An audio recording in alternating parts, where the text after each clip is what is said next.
ಉದ್ದೇಶದಿಂದ ಮಾಡ್ತಾರೆ ಅಂದ್ರೆ ಇದು ನಮ್ಮ ಅಜ್ಜರ ಕಾಲದಿಂದನೂ ಬಂದತ್ರಿ. ಇದು ಅಜ್ಜರ ಕಾಲದಿಂದ ಈಗ ನಮ್ಮ ಅಜ್ಜ ಅವ್ರ ಹೆಸರು ವೀರಬಸಪ್ಪಜ್ಜ ರೀ. ಅವರು ಇದನ್ನು ನಡೆಸ್ಕೊಂತ ಬಂದಾರೆ. ಮತ್ತು ಅವ್ರ ಮಗ ರೀ ಕಾಳಾಚಾರಿ ಅರ್ಕಾಚಾರಿ ಅಂತ, ಅವರು ಇದನ್ನು ನಡೆಸ್ಕೊಂತ ಬಂದಾರೆ, ತಲಾಂತರನ್ನು ನಡೆಸ್ಕೊಂತ ಬಂದಾರೆ. ಅದ್ರ ತರವಾಗಿ ಈಗ ಅವ್ರ ಮಕ್ಕಳು ನಾವು ಈಗ ಅದನ್ನು ನಾವು ಹಿಂಗೆ ಎಲ್ಲ ನಡೆಸ್ಕೊಂತ ಬಂದಾವ್ರಿ. ಆದರೆ ಇದು ಉದ್ದೇಶ ಏನು ಅಂದ್ರೆ ಈ ಅಮ್ಮನ ಪೂಜೆ ಮಾಡಿದ್ರೆ ಎಲ್ಲ ಸೌಖ್ಯ, ಎಲ್ಲ ಆರೋಗ್ಯ ಇದನ್ನು ಎಲ್ಲ ಕೊಡ್ತಾರ ಸಿಕ್ಕತಿ ಅಂತ ಒಂದು ನಂಬಿಕೆ ಅವ್ರದ್ದು. ಈ ಪೂಜೆ ಮಾಡಿದರೆ ಮತ್ತು ಮಕ್ಕಳಾಗಲಿಲ್ಲದರಿಗೆ ಮಕ್ಕಳು ಇದನ್ನು ಉಡಿ ತುಂಬಿಸ್ಕೊಂಡು ಹೋದರೆ ಆ ಮಕ್ಕಳು ಕೊಡ್ತಾಳ ಅಂತ ಒಂದು ಇದು ರೀ.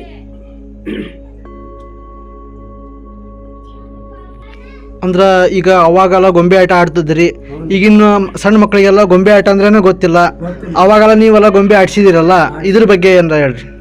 ಈಗ ನೋಡ್ರಿ, ಈಗ ಗೊಂಬೆ ಆಟ ಮಾಡೋದು ಅಂದ್ರೆ ನಮ್ಮ ಅಪ್ಪರು ಮಾಡಿದ್ರು, ಅಜ್ಜರು ಮಾಡ್ತಿದ್ರು. ಅವ್ರ ತರವಾಗಿ ಅಪ್ಪರು ಮಾಡಿದ್ರು. ಅಪ್ಪರಿಂದ ಮತ್ತು ನಮ್ಮ ಅಣ್ಣ ಅಪ್ಪರು ಮಾಡಿದ್ರು. ಮತ್ತು ಈಗ ನಾವು ಅವ್ರ ಮಕ್ಕಳು ನಮ್ಮ ಅಣ್ಣರು ನಾವು ಕೂಡೇ ಮಾಡಿದ್ವಿ. ಈಗ ಮತ್ತೆ ಈಗ ಇವರು ಮುಂದೆ ಅದನ್ನ ಉಪಯೋಗ ಮಾಡ್ಕೊಂಡು ಹಾಕ್ತಾರೆ. ಗೊಂಬೆ ಆಟನ ಎಲ್ಲೆಲ್ಲಿ ಪ್ರದರ್ಶನ ಮಾಡಿರಿ ಅವಾಗಿನಿಂದ ನೋಡ್ರಿ, ನಮಗ್ ಬಲ್ಲಂಗ ಅವರು 2 ರೂಪಾಯಿಗೆ ಒಂದು ಆಟ ಆಡಿ ಬಂದಾರ್ರಿ ಅಪ್ಪರು. ಅದು ಏನು ಹಂಗ ಸುಮ್ಮನೆ ಚಕಡಿ ಕಟಿಯನ್ನ ಹಳ್ಳಿಗೆ ಎಲ್ಲ ಹಳ್ಳಿಗೂ ಹೋಗ್ಯಾರ. ಮತ್ತು ಈಗ ಅದ್ರಾಗ ಅವರು ಮಾಡ ಇದರಿಂದ ನಾವು ಬೆಂಗಳೂರು ರವೀಂದ್ರ ಕಲಾಕ್ಷೇತ್ರ, ಹುಬ್ಬಳ್ಳಿ ಒಳಗೆ, ಧಾರವಾಡದಾಗ, ಹಾವೇರಿ ಒಳಗೆ, ದಾವಣಗೆರೆ ಅವ್ರಗಳ ಇತ್ಲಾಗ ಬೆಳ್ಳಟ್ಟಿ, ಬೆಳಗಿ, ಈ ಕಡೆಗೆಲ್ಲ ನರಸರಾಜಪುರ, ಬೆಂಗಳೂರು ರವೀಂದ್ರ ಕಲಾಕ್ಷೇತ್ರದೊಳಗೆ ಮತ್ತು ರಾಜಸ್ಥಾನದಲ್ಲಿ ಮಾಡಿ ಬಂದಾರೆ.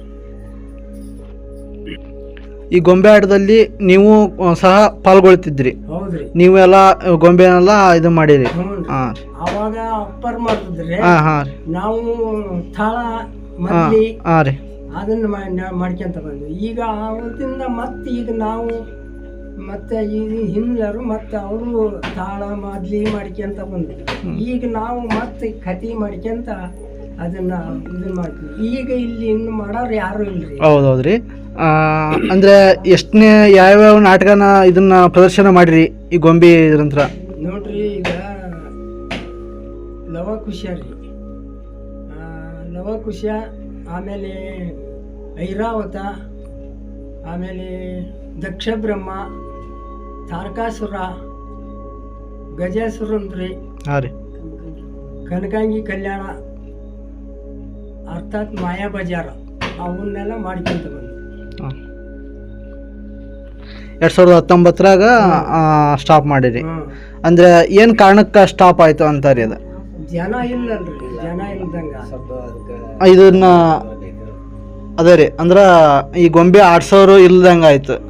ಇದಕ್ಕೆ ಸ್ವಲ್ಪ ನೋಡೋದ್ರ ಮೇಲೆ ಕಡಿಮೆ ಐತ್ರಿ. ಅಂದ್ರೆ ಈಗೆಲ್ಲ ಮಾಧ್ಯಮಗಳು ಬಂದು ಎಲ್ಲ ಟಿವಿ ಬಂದು ಚಲನಚಿತ್ರ ನೋಡಕ್ ಕುಂತ್ರು, ಇವನ್ನೆಲ್ಲ ನೋಡೋರ್ ಜನ ಕಮ್ಮಿ ಆಯ್ತು.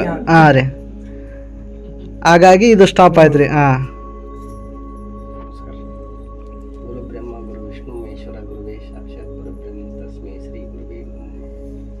ಈ ಅಷ್ಟಮಿ ಮಾಡೋದ್ರಿಂದ ಸಂತಾನ ಭಾಗ್ಯಗಳು ಬರ್ತಿರ್ತಾವ್ರಿ. ಉಡಿ ತುಂಬಿದ್ರೆ ಮಕ್ಕಳಾಗಿದ್ದವರಿಗೆ ಮಕ್ಕಳಾಗುವುದು, ಆಮೇಲೆ ಕಲ್ಯಾಣ ಭಾಗ್ಯವು ಉಡಿ ತುಂಬೋದ್ರಿಂದ ಕಲ್ಯಾಣ ಭಾಗ್ಯವು ನೆರವೇರಿಸ್ತದೆ. ಗೌರಮ್ಮನಿಂದ ಮುಟ್ಟಿಸಿ ಆ ಮುಂದೆ ಉಡಿ ತುಂಬಿದ್ರೆ ಮಕ್ಕಳು ಹಾಕೋವ್ರಿ. ಆಮೇಲೆ ಅದಾದ್ರೆ ಕನ್ಯೆಗಳು ಕನ್ಯಾ ಅವೆಲ್ಲ ಇದು ಆಗ್ತಾವ್ರಿ.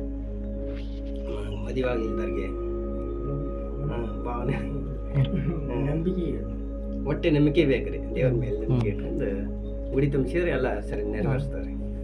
ಆಮೇಲೆ ಇದು ಹೆಣ್ಣು ಮಕ್ಕಳಿಗೆ ಸೌಭಾಗ್ಯಗಳು ಇದು ಮಾಡೋದ್ರಿಂದ ಜ್ಯೇಷ್ಠದಿಂದ ಅನುರಾಧ, ಜ್ಯೇಷ್ಠ, ಮೂಲ ನಕ್ಷತ್ರ ಇವು ಮೇನ್ ರೀ.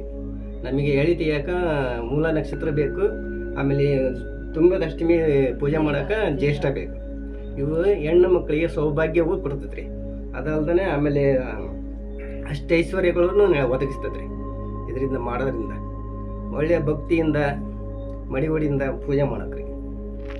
ಈಗ ಗಣೇಶ ಹಬ್ಬಾಗಿ 5 ದಿವಸ 3 ದಿವಸ ಅಂತ ಅಂತಾರ್ರಿ. ಆದ್ರೆ ನಮಗೇನು ಜ್ಯೇಷ್ಠ ಆಮೇಲೆ ಮೂಲ ನಕ್ಷತ್ರ ಬೇಕು. ಆ ಟೈಮ್ನಾಗ ನಾವು ಪೂಜೆ ಮಾಡಕ್ರಿ. ಹಾಂ, ಆಮೇಲೆ ಇವು ಸಣ್ಣ ಮಕ್ಕಳಿಗೆ ಅದರಿಂದ ಎಳಿ ಇದನ್ನ ದಾರ ಕಟ್ಟಿದ್ರೆ ಅವು ಇದ್ರ ಮೈಯಾಗಿರತಕ್ಕಂಥವೆಲ್ಲ ದೂರ ಆಗ್ತಾವೆ. ಈ ಅಮ್ಮನಿಂದ ಎಳಿ ಅವನ್ನ ತಗೊಂಡೋಗಿ ಕಟ್ಟಿದ್ರೆ ದೂರ ಆಗ್ತವೆ. ಅವಾಗಿಂದನೂ ಮಾಡ್ಕೊಂತ ಬಂದಿರಲ್ಲ. ಮಾವರ ಕಾಲದನ ಐತ್ರಿ ಅದು. ಹಾಂ, ನಮ್ಮ ಮಾವರ ಕಾಲದನ ಹಬ್ಬ ಮಾಡ್ಕೊಂತ ಹಿರಿಯರು ಒಟ್ಟರು ಮಾಡ್ತಿದ್ರಿ, ಅವ್ರು ನೋಡ್ಕೊಂಡು ನಾವು ಮಾಡ್ಕೊಂತ ಬಂದ್ರಿ. ಹಾಂ, ಅದೇ ಅಮ್ಮ. ಈಗ ಇದ್ರದ್ದು ವಿಶೇಷತೆ ನೀವೇನು ಹೇಳ್ತೀರಾ? ಈ ಹಬ್ಬದ ವಿಶೇಷ ಭಾಳ ಕಡೆ ಹಬ್ಬ ಮಾಡಲ್ಲ, ನಮ್ಮೂರಲ್ಲಿ ಮಾಡ್ತೀವಿ. ಹಾಂ, ಇದರಿ ನಾವು ಎಲ್ಲರೂ ಕೂಡ್ಕೊಂಡು ಅದನ್ನ ಮಡಿ ಹುಡಿಯಿಂದ ಅಡುಗೆ ಮಾಡಿ ಅದನ್ನ ನಾವು ಕೊಡಪಾನ ಎಲ್ಲ ಇದು ಮಾಡ್ಕೊಂಡು ದೇವ್ರ ಹತ್ರ ಇಟ್ಟು ಅದನ್ನ ಕುಂದಿರಿಸಿ ಚಿನ್ನ ಇಟ್ಟು ಪೂಜೆ ಮಾಡ್ತಾವೆ. ಮಾಡ್ಬೋದ್ರಿ, ಮನೆ ಒಳಗೆಲ್ಲ ಅವ್ರವರು ಪ್ರತ್ಯೇಕವಾಗಿ ಮಾಡ್ಬೋದು. ಹಾಂ, ಅದಕ್ಕೆ ಅದು ಕ್ರಮ ಭಾಳ ಬೇಕು. ಅದೇ ರೀ, ಅದು ಏನೇನು ಹೆಂಗ್ ಮಾಡ್ಬೋದಮ್ಮ ಅದನ್ನ. ಈಗ ಒಬ್ಬೊಬ್ರು ಬೇರೆ ಕಡೆ ಇರ್ತಾರೆ, ಅವ್ರೀಗ ಮಾಡೋಕ್ಕಾಗಲ್ಲ. ನಮ್ದು ಹಳೆ ಸಂಪ್ರದಾಯ ಮಾಡೋಣ ಅಂತಂದು ಹೊಸದಾಗಿ ಮಾಡೋರಿದ್ರೆ ಏನೇನೆಲ್ಲ ಮಾಡ್ಬೋದು ಅವರು. ಅದೇ ಹೆಂಗ್ ಮಾಡ್ಬೋದು, ಏನೇನು ಮಾಡ್ಬೋದು?